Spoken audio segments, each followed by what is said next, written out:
tous et merci d'être avec nous encore ce matin. On va démarrer tout de suite avec le Messager. Nous allons pas de course avec le journal Le Messager qui s'intéresse un peu à l'ancien homme de main de Samuel Eto'o ce matin. C'est la grande une qui barre donc le journal Le Messager qui parle au tribunal. Un ex-ami de Samuel Eto'o traduit donc devant les juridictions compétentes du Cameroun. Une plainte donc a été dressée contre lui par le fils du président de la République du Congo, Sassou Nguesso, pour le détournement d'une somme pratiquement de 32 millions de francs CFA. Parle-t-il de cette escroquerie-là ce matin dans les colonnes du journal. Rodrigue Sassou Nguesso choisit donc de s'adresser aux autorités camerounaises, notamment au procureur de la République, qui a donc mis en place une véritable instruction pour voir un peu plus clair dans le cadre, bien sûr, de cette gestion. L'ex-proche de Samuel Eto'o évoquait ce matin et sommet Bikim Serge Alain. C'est donc véritablement dans le cadre de cette publication, donc investi en termes de réponse, mais surtout appeler des éléments concrets pour ce qui est d'accusation. Lui, il parle concrètement de ce qu'on peut appeler un canular, que rien de tout ce qui est dit dans les colonnes du journal ce matin approché n'est vrai. D'ailleurs, les reporters du Messager qui sont allés le voir là-bas, il a expliqué tout simplement que sur la base de la copie de quelques réformes, qu'il a un parking qui est très rutilant avec de grosses cylindrées et que ce type d'affaires, ce sont donc des affaires qui ne peuvent pas aider dans le cadre, bien sûr, de son avancement. Il dit quand même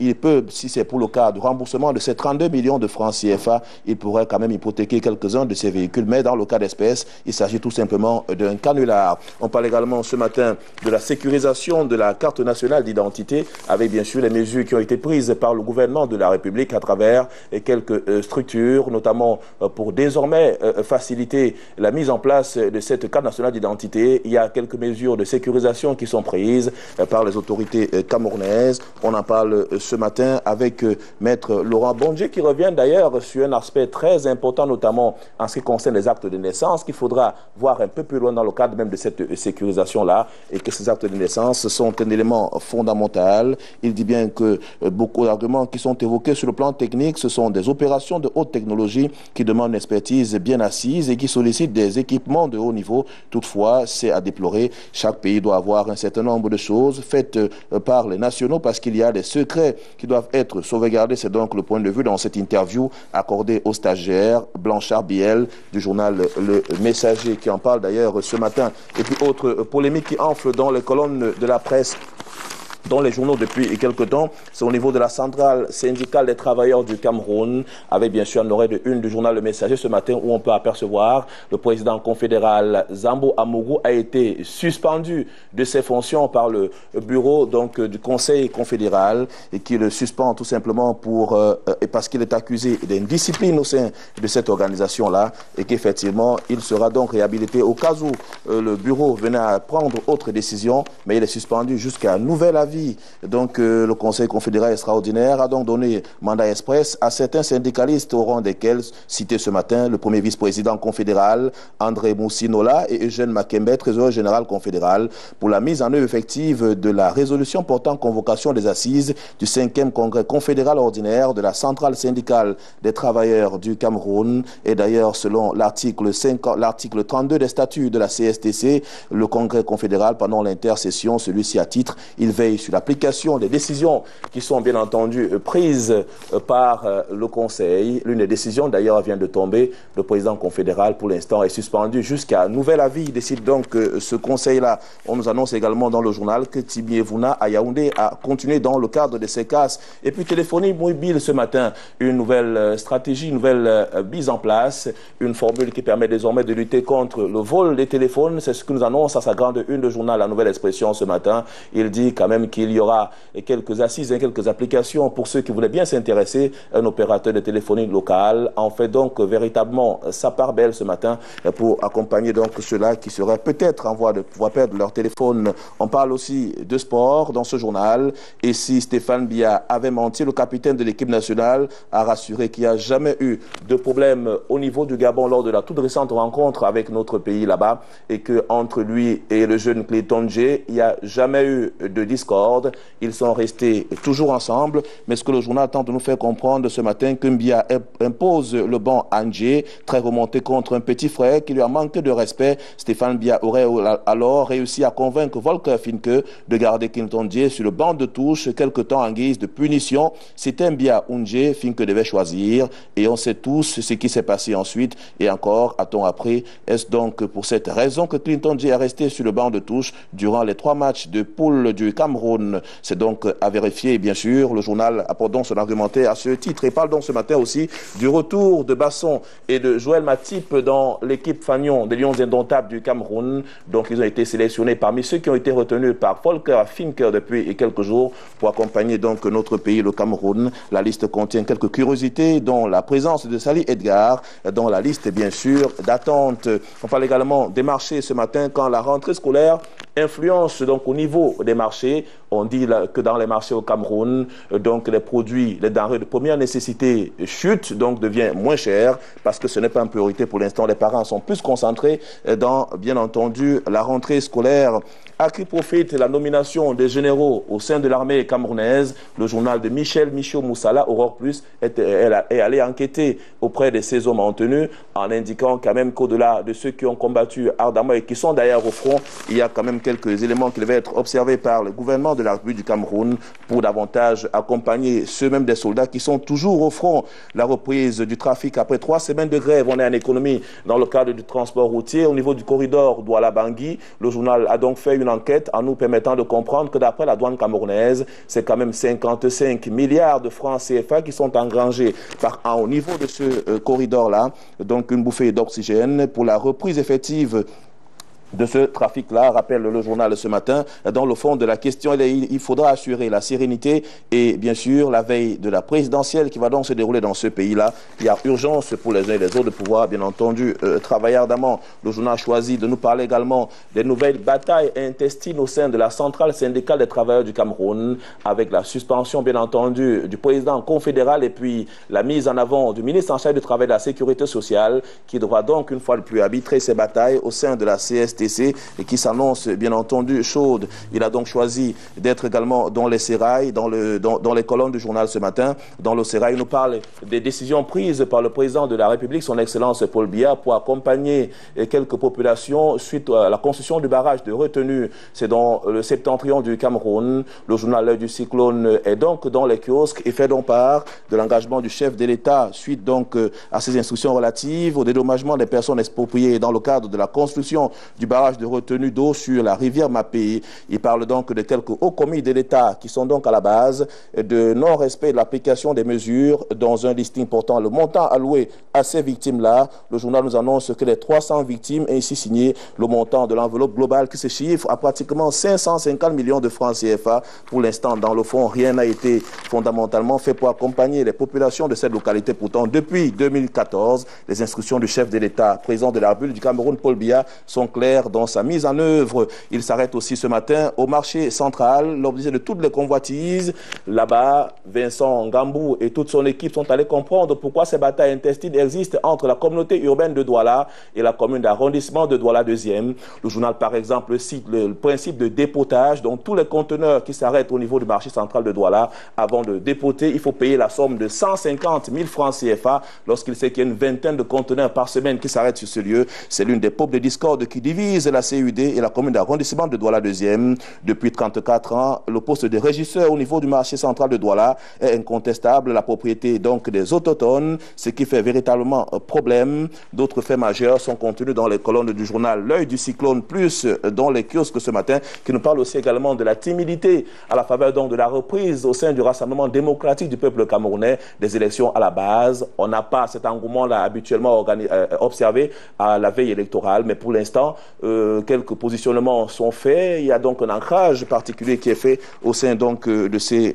organes-là. La froideur et la morosité actuelle trouvent incontestablement leur explication dans le contexte sociopolitique qui prévaut dans notre pays, le Cameroun. Un autre Camerounais qui est honoré ce matin par la Confédération africaine de football, une actualité qui a d'ailleurs fait les choux gras de la presse. Donc l'ancien maire de la commune d'arrondissement de Douala 3e, Oumarou Fadil, se reconvertit donc désormais au-delà de ses activités politiques. Il est donc soutenu par la Confédération africaine de football. Il a été nommé comme membre de la commission d'organisation de la Coupe d'Afrique des Nations de futsal et beach soccer. C'était donc tout récemment par la CAF. Le journal dit d'ailleurs que le président de la Confédération africaine de football, Issa Hayatou, ne s'est pas trompé sur ce grand homme de talent qui a d'ailleurs une forte expertise à apporter pour la bonne marche du sport. Oumarou Fadil, qui a été le seul Camerounais à être nommé dans cette commission, rejoint ses compatriotes à l'instar du professeur Joseph Ouna dans cette distinction honorifique. C'est donc à lire dans ce journal. Lui aussi parle un peu plus ce matin, c'est la voix du paysan qui s'arrête quand même sur la décision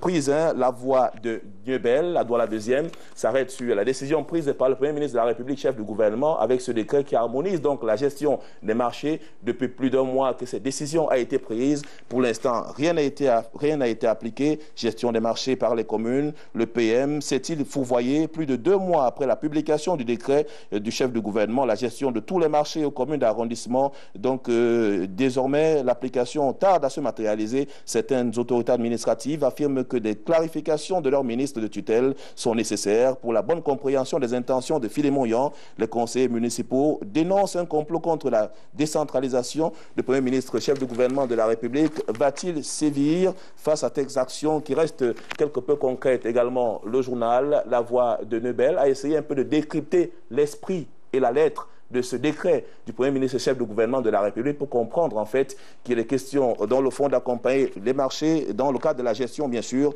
avec un accent particulier à mettre sur la gestion vu la décentralisation qui est effective dans notre pays, le Cameroun. On parlera aussi pour sortir de ce journal, des révélations faites autour de la fermeture de centre médical d'arrondissement de Douala 2e.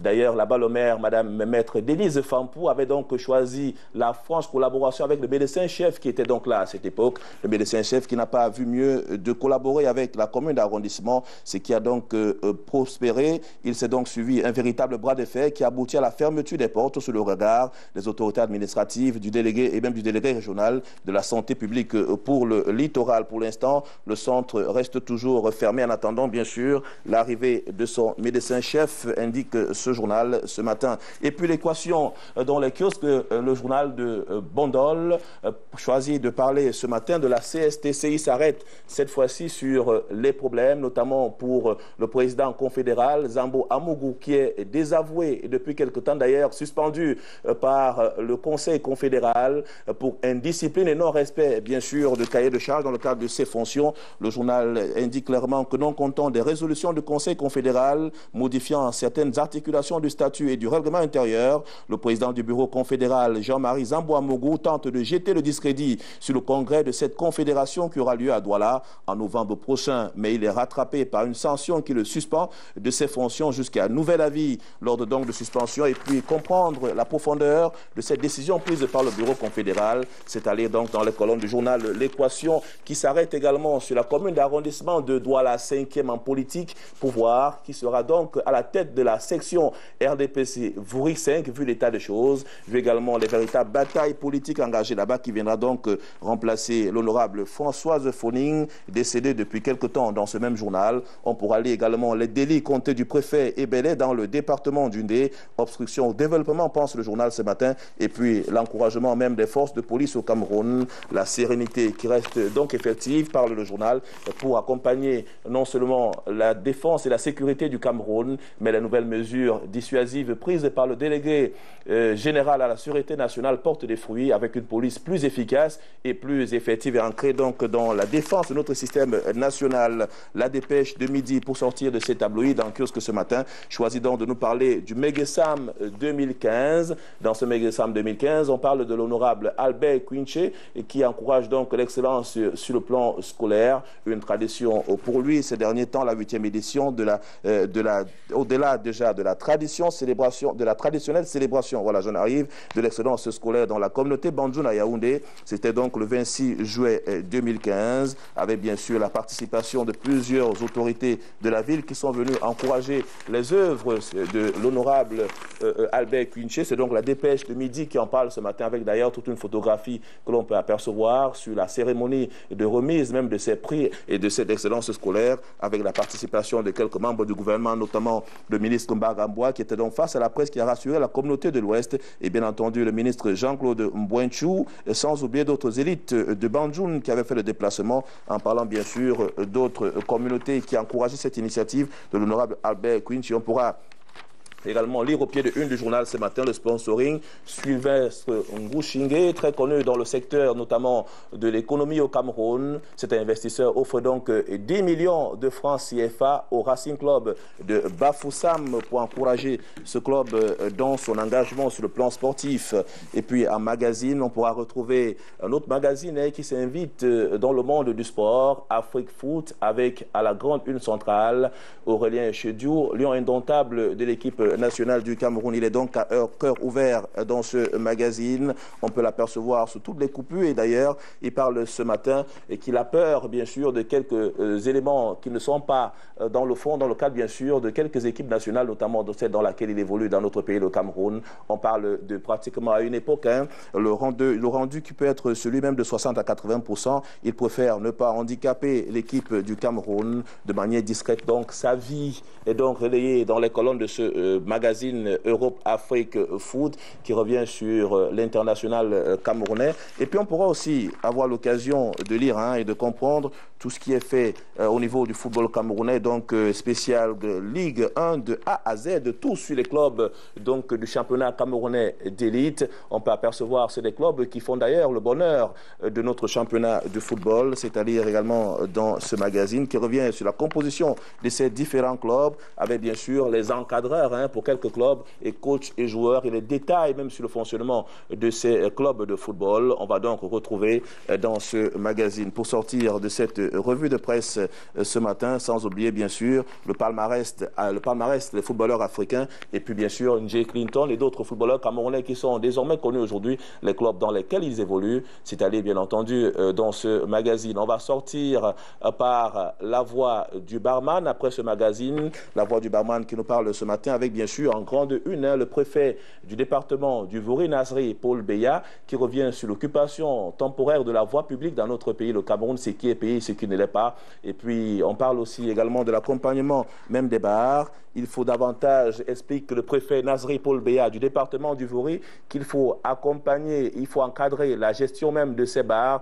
de ces ventes à emporter pour mieux accompagner, comme il le dit si bien, l'économie dans la région du littoral. On a également l'occasion de lire le communiqué qui a été rendu public par le syndicat national des exploitations de débit de boissons du Cameroun, un communiqué qui vient battre contre Boko Haram et qui sensibilise davantage dans les bars et même les ventes emportées, ceux même des Camerounais qui s'y retrouvent. Le Sénédéboc prend donc position ce matin et en parle davantage, une signature de Hervé Nana qui est donc son président régional. C'est donc un magazine qui est gratuit et qu'on l'on retrouve bien sûr un peu partout, notamment dans les bars parce que c'est l'esprit du barman et puis revaloriser un peu cette profession. C'est l'éditorial de Hervé Nana à lire. Madame, Monsieur, merci. Soflane et très bonne suite. À demain. Merci beaucoup Serge Mandier. À demain pour une autre revue de presse. Tout de suite, nous nous rendrons à Yaoundé pour y retrouver Debo en DB. Vous avez lu pour nous Debo les quotidiens qui paraissent et autres journaux qui paraissent à Yaoundé. Que peut-on en retenir ce matin? Bonjour. Soflane, Serge Bondje, bonjour. Vous permettez que pour cette deuxième ouverture de la revue de presse, qu'on reste là-bas à Douala, mais rassurez-vous, on restera juste à l'entrée de la ville pour constater avec Amoun Tribune que au niveau de l'entrée est de la ville de Douala, ça circule. La voie qui donne accès à la capitale économique en venant de Yaoundé a largement dessiné ses contours. Et alors que les travaux se poursuivent, l'ouvrage indique déjà que le temps des embouteillages interminable à Village sera bientôt révolu. Jean-Baptiste Ketchat implante dans le décor de ce dossier de 2 pages à Cameroun Tribune. Il y a 2 réactions dans ce dossier pour l'habiller. Celle de Paul Oum, il est sous-directeur des routes du littoral. Il pense que les travaux vont à une bonne allure. Achille Azemba Momo, adjoint au maire de Douala 3e, dit que les gens sont franchement content, n'est-ce pas? Et c'est contrairement à ce que pourront dire les riverains de la route Yaoundé, Bafoussam, Bamenda, dont l'état de dégradation de plus en plus avancé finit par dire que cette route est celle de la honte.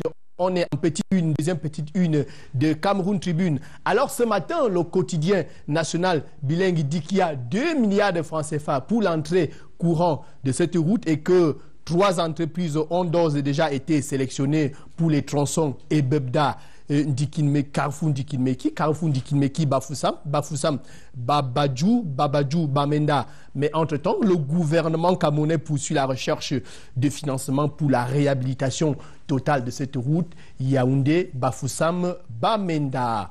On parle des routes justement pour le Parlement avec mutation qui constate que là-bas, qu'il y a inertie dans le cadre du remplacement des députés et sénateurs décédés, dont les portraits sont en grande une du journal des Aviers Messès ce matin. Francis Cohen, Djifwa Lucas Fontem, Djikon Stephen Yerima. Pour les sénateurs, les députés Jean-Claude Mpako Koto et Vichet Taga n'ont toujours pas été remplacés. Notre confrère visite ce que prévoit le code électoral en cas du décès d'un parlementaire. L'enquête de ce jour à mutation, c'est dans le supplément comme elle s'intéresse au plagiat des programmes de télévision, du copier-coller auquel n'adhère pas massivement le public, aux productions locales inspirées des concepts occidentaux. Réaction ce matin de Jean-Paul Chomdou, producteur des émissions Carrière et Stratégie diffusées sur Canal 2 International. Pour lui, les concepts ne sont pas transposables à l'infini. Un reproche aux confrères locaux en manque de compétitivité. Interrogation sur la compétitivité de nos footballeurs à l'étranger, dont certains viennent d'être appelés par Volker Fink en vue du stage préparatoire pour le match contre la Gambie. Sébastien Basson est de retour dans le groupe. Le joueur de Norwich City fait partie des 23 d'immutation ce matin. Joël Matip également, c'est écrit au quotidien Le Jour, le joueur de Schalke 04 qui n'a pu jouer avec les Lions indomptables depuis la dernière Coupe du Monde de football est de retour aux côtés du bleu André Onana. C'était le fait de la semaine dernière. Le Sénat, le Palais des Congrès et l'expulsion. Christophe Mienzok remet la balle au centre ce matin et dit que la Chambre haute n'a pas été expulsée d'Akomiada. Juste un déménagement du fait des travaux de la réhabilitation des infrastructures vieilles de 30 ans du Palais des Congrès de Yaoundé. Eh bien, la une principale du quotidien bleu ce matin parle fraude et corruption dans l'exploitation forestière au Cameroun. Un audit dont le rapport TAD à être publié révèle l'illégalité de l'activité des différents acteurs. Selon cet audit financé par l'Union européenne, aucune entreprise opérant dans le bois au Cameroun ne dispose de la totalité des documents exigibles. On reste en économie. Cette fois, c'est avec le quotidien de l'économie qui s'intéresse ce matin à la chute du baril du pétrole qui fera gagner à l'État du Cameroun 316 milliards de francs CFA. Sur la subvention, l'État ne devrait verser que 50 milliards pour soutenir le prix à la pompe contre 366 milliards en 2014. Au pied des unes du journal de la valeur ajoutée, on parlera agriculture maraîchère. Les pays voisins rendent la vie chère à Foumbot, c'est écrit. Gabonais et équato-guinéens trustent les marchés, investissent les champs, n'est-ce pas, créant ainsi la rareté et l'inflation des prix dans les marchés. Alter Echo également en kiosque ce matin. L'encart de Cameroun Tribune parle des locaux qui assurent dans le marché du mobilier. Il y a du rotin comme du bois dans les villes camerounaises. Les quartiers sont connus pour leur offre en meubles. Mais à côté, il y a des travailleurs sur commande, pas toujours visibles, pour aussi présents. Dans ce dossier, vous trouverez la réaction de Jean-Roger Yankam, ébéniste, enseignant de menuiserie et bénisterie bois au lycée technique de Mbalmayo. Pour lui, les ébénistes locaux n'ont rien envié à ceux de l'Occident. C'est écrit à Alter Echo ce matin, l'encart des Cameroun Tribune. Le financier d'Afrique parle politique monétaire et Idriss Déby qui dénonce le franc CFA et plaide pour une monnaie africaine. Le président tchadien soutient que les clauses de la coopération monétaire avec la France sont dépassées car le franc CFA tire l'économie de l'Afrique vers le bas et ne permet pas aux pays de la zone franc de se développer. En deuxième une du journal de Boniface Chouenkam ce matin, on parlera présidentielle en Côte d'Ivoire et la sortie de Charles Konan Bani. Il a été interviewé là-bas, n'est-ce pas, par la presse camerounaise à l'hôtel Sofitel, n'est-ce pas, Sipopo, l'ancien premier ministre qui se voit en futur président de la Côte d'Ivoire suggère de déplacer le compte d'opération du CFA dans n'importe quel pays disposé à nous fournir des devises ou même dans une banque privée crédible. On est déjà dans l'émergence, déjà au petit écran, l'émergence, n'est-ce pas, qui parle du programme élargi de vaccination et la présidence qui enquête sur 2 milliards de francs CFA évaporé, le programme Gavi Alliance qui finance le programme élargi de vaccination, demande les éclaircissements sur la trajectoire empruntée par ces fonds. Le Consup audite les responsables du programme élargi de vaccination. C'est une enquête à la page 5. Ce matin, enquête du journal de Manu Simbiaga. Hot News fait un retour vers le passé. Je voulais dire un retour vers vendredi dernier à la cour d'honneur de la brigade du quartier général avec la remise des attributs aux 5 nouveaux généraux des brigades. Cérémonie présidée par le premier chef du gouvernement. Vous le voyez en grande une du journal Hot News. Et le portrait craché des 5 généraux de brigade est à la une du journal Le Héros National. Nomination dans l'armée. Qui sont les nouveaux généraux? C'est page 6, 7 et 8 ce matin qui dresse un portrait craché de chaque, n'est-ce pas, général de brigade nouvellement nommé par le chef de l'État. Et avec la nomination de ces généraux et la remise de leurs attributs, c'est la lutte contre Boko Haram qui va sans doute se renforcer. C'est le Pélican qui le dit ce matin, tous contre Boko Haram. Dans cette édition, plein feu sur les dispositions sécuritaires prises par les autorités administratives et sur l'action positive de sensibilisation de la communauté musulmane nationale que mène l'association Yakamata que dirige El Hadj Oumarou, maire de la commune de Nkonsamba Premier et non moins président de la section RDPC de Mungo Nord. C'est écrit dans le journal de Jules Brice Ngaba ce matin. Sans détour de Nestor Djiatou parle des transactions foncières et la CONAC qui met à nu la mafia des immatriculations en face des réseaux de corruption.